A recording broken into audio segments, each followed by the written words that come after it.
Hello friends, good afternoon.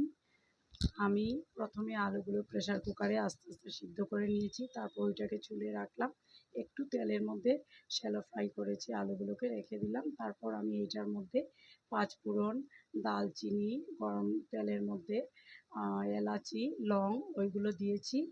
দিয়ে ওইটার মধ্যে আমি মশলা প্রথমে দিয়েছি, একটু জল দিয়ে গুলে দিলাম মশলাগুলো, হলুদ গুঁড়ো, মরিচের গুঁড়ো, জিরে গুঁড়ো, ধনে গুঁড়ো, সব কিছু, লবণ স্বাদ মতো সব কিছু একটু জল দিয়ে গুলে ওই তেলের মধ্যে দিয়ে ওইটাকে ভালো করে কষিয়েছি। তারপর ওইটার মধ্যে টমেটো দিয়েছি, একটু নাড়াচাড়া করে আলুগুলোও ছেড়ে দিয়েছি, দিয়ে ভালো করে কষিয়ে ওইটার মধ্যে আমি পিনাট অ্যাকচুয়ালি ক্লিন করে দিলে ভালো ছিল, কিন্তু আমার সময় কম, তাই আমি এমনিতেই ধুয়ে একটু পরিষ্কার করে দিয়ে দিয়েছি।